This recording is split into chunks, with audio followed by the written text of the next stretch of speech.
Halo teman-teman, selamat datang di video pembelajaran. Nah, kali ini kita akan melanjutkan tentang sifat-sifat logaritma. Kita harus ingat, logaritma merupakan bentuk hasil dari invers perpangkatan ya. Misalkan ada 2 pangkat 3, itu sama dengan 8, maka bentuk logaritmanya adalah logaritma dari 8 basis 2 sama dengan 3. Hal ini kita ketahui bahwa 8 merupakan disebut dengan numerus, dan 2 disebut dengan basis. Untuk lebih memahami sifat berikutnya, kita lihat untuk sifat yang kelima. Diketahui bahwa logaritma B basis A dikali dengan logaritma C basis B itu menghasilkan logaritma C basis A. Di sini jika kita perhatikan, logaritma yang pertama dengan numerus B dan logaritma yang kedua dengan basis B ini memiliki nilai yang sama, numerus dan basisnya memiliki nilai yang sama, sehingga seolah-olah terjadi peleburan. Sehingga hasilnya adalah logaritma C basis A. Namun syarat lainnya adalah bahwa A itu tidak boleh sama dengan 1, B tidak boleh sama dengan 1, serta A, B, dan C lebih besar dari 0. Kita masuk ke contoh soal. Misal contoh yang pertama, diketahui logaritma 5 basis 2 dikali dengan logaritma 64 basis 5. Bagaimana cara menyelesaikannya?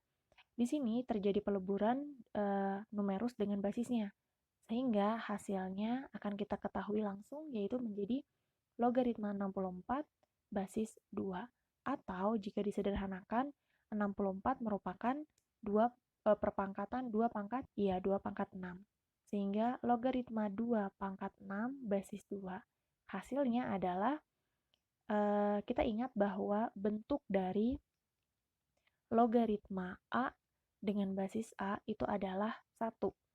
Sehingga ini hasilnya 1 dan 6 kita masukkan ke bilangan pokok. 6 kali 1 sama dengan 6. Oke, kita masuk ke contoh yang kedua. Misalkan contoh yang kedua terdapat logaritma 25 basis 2 dikali dengan logaritma 3 basis 5 dikali dengan logaritma 32 basis 3. Nah, bagaimana cara menyelesaikannya? Satu persatu kita akan menyelesaikannya dengan cara berikut ini. 25 ini bisa diubah menjadi sebuah perpangkatan. Logaritma 5 pangkat 2 basis 2 dan yang lainnya logaritma 3 basis 5 dan logaritma 2 pangkat 5 basis 3. Jika kita perhatikan, ternyata bentuk numerus dan basisnya saling memiliki kesamaan. Sehingga kalau ini ada pangkat, pangkatnya kita letakkan di depan ya. Jadi 2 dikali logaritma 5 dengan basis ini, maka melebur jadi 1. Logaritma 3 dengan basis yang lainnya melebur jadi 1.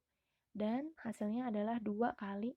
Di sini terdapat pangkat 5. Kita letakkan dulu di depan, kemudian dikali dengan 2 log 2, dikali dengan 1 lagi ya. Nah, 2 kali 5 kali 1 adalah 10. Kita coba lagi, satu kali lagi, yaitu contoh berikutnya. Logaritma 5 basis 4 dikali dengan logaritma 16 basis 6 dikali dengan logaritma 36 basis 25. Kita lihat apakah ada yang dapat langsung selesaikan. Ternyata bentuknya berbeda-beda. Nah, kalau sudah seperti ini, arahkan apakah bisa disederhanakan atau tidak. Seperti contohnya di sini ada 16, di sini ada 36. Maka kita coba ya. 4 log 5 dikali dengan 25, ini kan memiliki kesamaan dengan 5. Kelipatan 25 ini merupakan kelipatan 5. Jadi karena ini bentuknya perkalian, maka boleh saya geser menjadi 5 pangkat 2 log 36 ini berarti 6 pangkat 2 dikali dengan logaritma 4 pangkat 2 basis 6. Nah, kita perhatikan satu persatu. Logaritma 5 basis 4. Kemudian dikali dengan logaritma 6 pangkat 2 basis 5 pangkat 2. perpangkatan dapat diselesaikan dengan cara dibagi. 2 dibagi 2 sama dengan 1, berarti 1 tidak perlu dituliskan. Sehingga logaritma 5 dengan basis 5 melebur, selesai 1. Kemudian logaritma 6 dengan basis 6 juga melebur, selesai. Sehingga sisanya tinggal logaritma 4 pangkat 2 basis 4. Logaritma 4 basis 4 adalah 1. Dan 2 kita letakkan di depan. Jadi 2 dikali 1 atau sama dengan 2. Mudah ya untuk sifat kelima? Oke, kita masuk ke sifat keenam. Sifat keenam merupakan bentuk dari logaritma perkalian XY dengan basis B.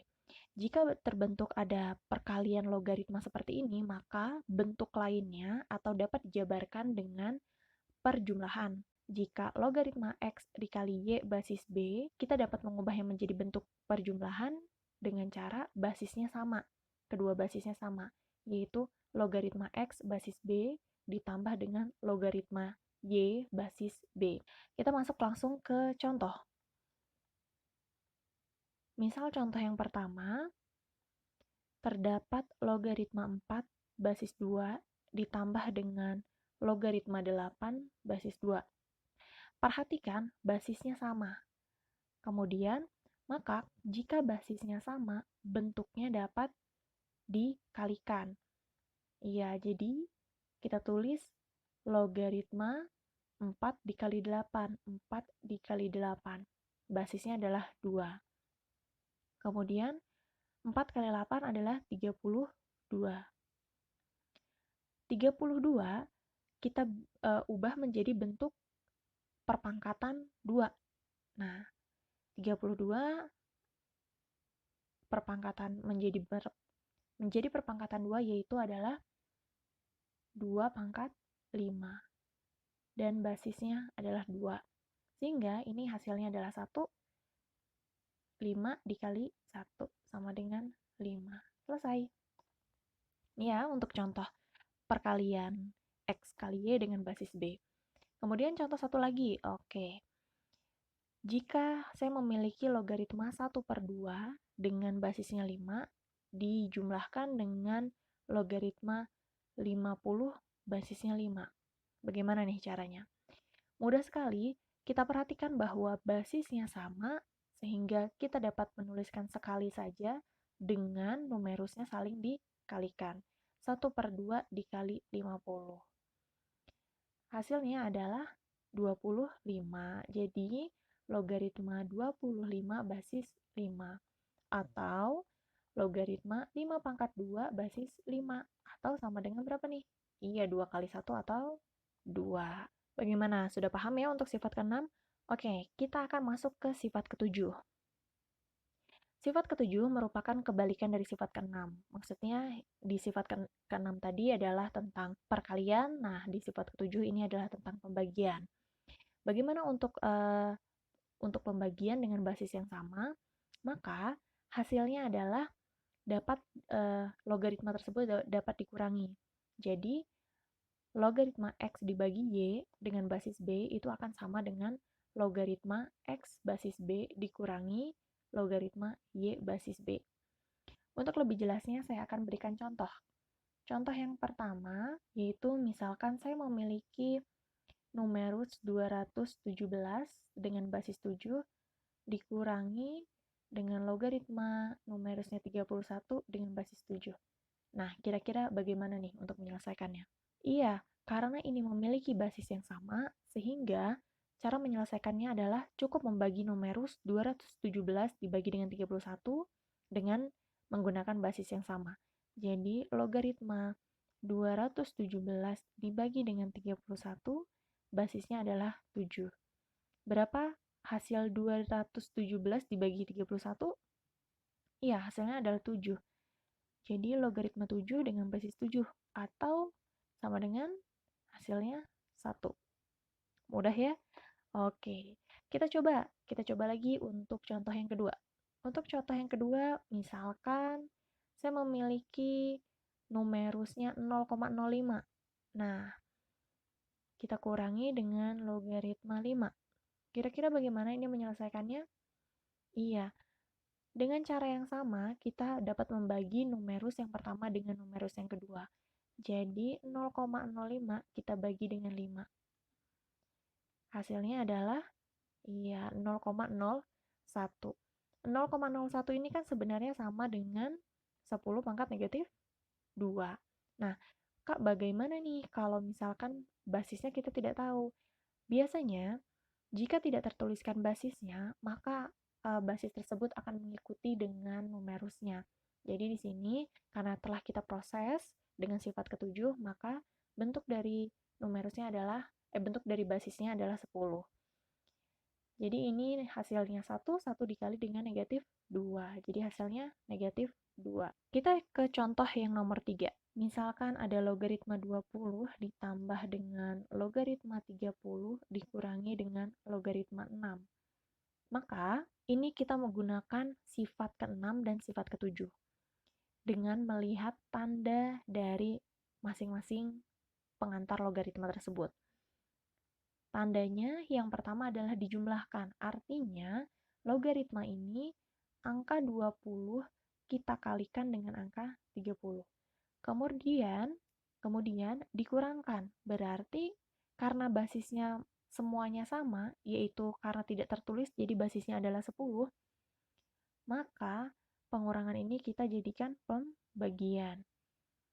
Di sini 6. Nah, kita olah dulu yang di dalam kurung 20 kali 30 bagi 6. Atau kita bisa coret seperti ini.